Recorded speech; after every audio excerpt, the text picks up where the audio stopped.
The champagne glass slipped from my trembling fingers, shattering against the marble floor of our kitchen as I stared at my phone screen. There she was, my sister Olivia, her back pressed against Tyler, my fiancé of 3 years. Her lips were moving toward his in our own apartment. The sound of crystal exploding seemed to echo from another dimension as I watched Tyler's hands shoot up defensively. "Olivia, stop."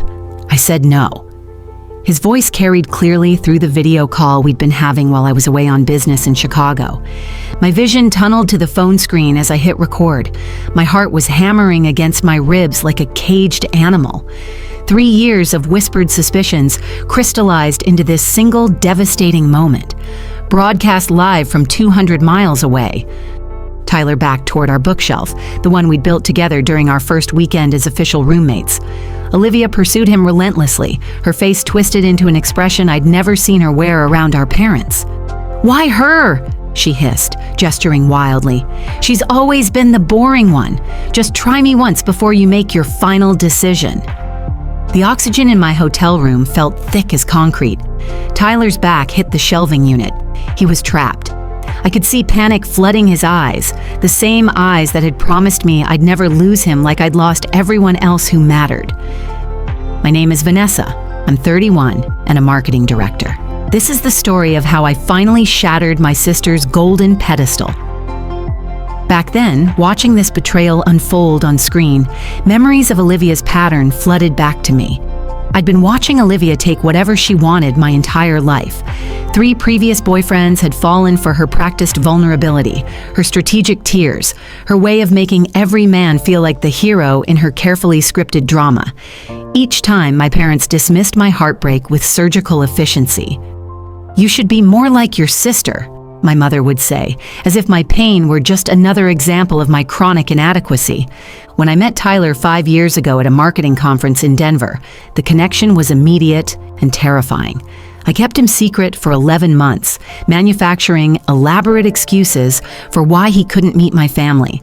I knew exactly what would happen the moment Olivia laid eyes on him. She had a type: successful, attractive men who could elevate her Instagram-ready lifestyle. Tyler checked every box: 6'2", corporate lawyer, weekend triathlete, the kind of smile that made restaurant servers linger at our table. The inevitable introduction came after a year of dating. I watched Olivia's pupils dilate when she saw him, that familiar predatory assessment I'd witnessed since middle school. But something unprecedented happened. Tyler stayed welded to my side, his fingers interlaced with mine, redirecting every one of Olivia's conversation attempts back to include me. For weeks afterward, she bombarded his phone with increasingly desperate messages. Photos of herself in lingerie, invitations to exclusive events I wouldn't enjoy. When she sent a video of herself in our childhood bedroom, wearing nothing but his favorite basketball team's jersey, I confronted her in our mother's pristine kitchen. "If I really wanted him, I'd have him by now," she'd sneered, theatrical tears already pooling in her eyes, like she'd summoned them on command. Right on cue, my mother asked me to leave. She added her familiar refrain: "He's closer to your sister's age anyway, sweetheart." Returning to the present moment in that Chicago hotel room, I realized this confrontation had been inevitable. She'd shown up at our apartment unannounced while I was presenting to clients in the Midwest. Somehow, she'd convinced building security she was there to water my plants while I traveled. Tyler had been video calling to show me how carefully he was tending my collection of bonsai trees when our intercom buzzed. Something cold had twisted in my stomach when I heard her voice through the speaker. "Keep me on the call," I told him, suspicious of the timing. On screen, Olivia lunged forward again. Tyler dodged sideways, his voice rising with desperation. I said, "No, Olivia, stop this." He pushed her away, not violently, just firmly enough to create distance. But she twisted dramatically, throwing herself backward with theatrical precision. The sickening crack of our glass coffee table breaking beneath her weight made me gasp aloud in the empty hotel room. Her screams pierced through our apartment as Tyler rushed to call 911. His face was draining of color. I sat frozen 200 miles away, the recording still running, knowing with crystalline certainty exactly what would happen next. It did. Within 2 hours, Olivia was claiming Tyler had assaulted her. The gash on her thigh, requiring 15 stitches, became evidence of his violent attack. My parents mobilized like a military operation, my father threatening to destroy Tyler's law career, my mother calling to inform me I needed to face the truth about that man. But for the first time in my life, I possessed actual truth instead of just my word against Olivia's tears. The recording showed everything: her advances, Tyler's repeated refusals, her aggressive pursuit, the accident caused entirely by her own dramatics. When I presented the footage to both the police and Tyler's law firm partners, Olivia's narrative collapsed like a house of cards in a hurricane. Over the following 18 months, Tyler's countersuit for assault, harassment, and defamation proceeded through the courts. The settlement Olivia was eventually ordered to pay reached 6 figures, money she didn't have, forcing her to liquidate her designer wardrobe and move back in with our parents. "He doesn't need the money," my mother hissed when she called after the court decision. "You've always been jealous of your sister's beauty, her natural charm. Now you've destroyed her reputation just to get back at her." I stared at my mother's name on my phone screen. Suddenly, I was seeing with perfect clarity the toxic pattern that had defined my entire existence. "No, Mom. You destroyed her by never teaching her boundaries, and you almost destroyed me by training me to believe I deserved whatever scraps she left behind." The silence stretched for 30 seconds before she hung up. 2 years have passed since that final conversation. Olivia moved to Portland, unable to face the Chicago social circles that had witnessed her public disgrace. My parents blame me entirely. Their golden child's reputation lay in ruins, and in their eyes, I had committed the ultimate sin of choosing an outsider over blood. Our already strained relationship evaporated completely. Limited contact became no contact. My relationship with Tyler emerged stronger, though his family initially viewed me with cautious suspicion. Their son had nearly lost his career because of my family's dysfunction. It took months for Tyler's parents to see that I was nothing like the chaos I came from. Gradually, they became the family I'd never had. His mother invited me for weekly lunch dates, where we discussed everything from books to business strategies. His sister included me in her group chats, sending daily memes and asking my opinion on everything from dating dilemmas to career moves. His father taught me to sail on their family's boat. He showed me knots and navigation techniques my own father had only ever shared with Olivia. When Tyler proposed last summer on that same boat during sunset, his parents were euphoric. "We're paying for everything," his mother announced immediately. "A proper celebration in Tuscany for the daughter we always hoped we'd have." The words made me cry harder than the proposal itself. I didn't tell my parents about the engagement.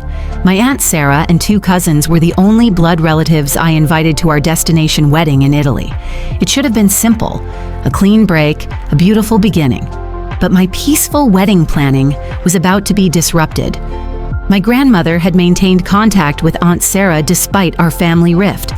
During one of their conversations, she mentioned my upcoming wedding. Within days, my grandmother had shared my new phone number with my mother, hoping to facilitate a reconciliation. My mother had somehow obtained my new number, the one I'd changed after the lawsuit. The messages began reasonably, suggesting reconciliation and asking about my life. When I didn't respond, they turned venomous. Last week, Aunt Sarah called with a warning. My mother was posting vicious lies about me on Facebook, threatening to boycott any family member who attended the sham wedding of my ungrateful daughter. I stared at our wedding invitation on my desk. Cream-colored paper with gold foil accents. Tuscany's rolling hills illustrated in delicate watercolor. The thought of my mother's bitterness contaminating this perfect celebration made my chest tighten with something dangerously close to pure hatred. My phone buzzed with a text from Tyler's mother. "Just confirming final head count for Friday's welcome dinner. And don't forget, your dress fitting is tomorrow at 3 p.m. I'm bringing champagne." I looked at the framed photo beside my computer. Tyler and me on his family's sailboat, both sunburned and laughing while his father made bunny ears over our heads and his mother pretended to push us overboard. They weren't perfect, but they were genuinely, completely mine. I blocked my mother's number without reading her latest message. Then I called Aunt Sarah. "They're threatening to crash the wedding," she said immediately. "Your father booked flights to Rome. My friend at the travel agency saw the reservation and warned me." "Then we'll have security," I replied, surprised by the steel in my own voice. Anyone who couldn't love me when I needed it doesn't get to claim me when I'm happy. 3 weeks later, under a Tuscan sunset that painted everything gold, I walked down an aisle lined with olive trees and fairy lights. Tyler waited at the altar, flanked by his beaming parents, his eyes bright with unshed tears. Aunt Sarah and my 2 cousins sat proudly in the front row, defiant in their support. The seats where my parents might have been remained deliberately empty, not as a symbol of loss, but as a reminder of my choice to prioritize peace over toxicity. Despite their threats and booked flights, they never appeared. Later, I learned from Aunt Sarah that they had canceled their trip at the last minute, perhaps finally understanding that their manipulation no longer held power over me. Tyler's father stood to give his speech. He raised his champagne glass toward me first. "To the daughter who found us when we didn't even know we were searching," he said, his voice cracking with emotion. "Your strength has made our son happier than we've ever seen him, and you've made our family complete." In that moment, watching the Italian sunset paint the vineyard in shades of amber and rose, I understood something profound. Sometimes, the family you're born into teaches you exactly what you don't want. And sometimes, if you're very fortunate, the family you choose shows you everything you truly deserve. As I looked around at faces filled with genuine love and support, I realized that absence could indeed be a gift, especially when what's missing is the weight that once held you underwater. 3 months have passed since our wedding. The silence from my birth family has become permanent. Olivia remains in Portland, working in retail according to Aunt Sarah's occasional updates, while my parents have cut contact with any relative who maintains a relationship with me. Their final attempt to control my happiness failed completely, and I've found peace in the permanence of that failure. Some families are born, the best ones are chosen. Before you go, here's a quick bonus for sticking around. If you love learning and growing like I do, you need to try audiobooks. I've got an exclusive deal with Audible. Your first month is completely free. That's access to over 500,000 titles. Zero cost to you. All the details are waiting in the description. Don't miss this one.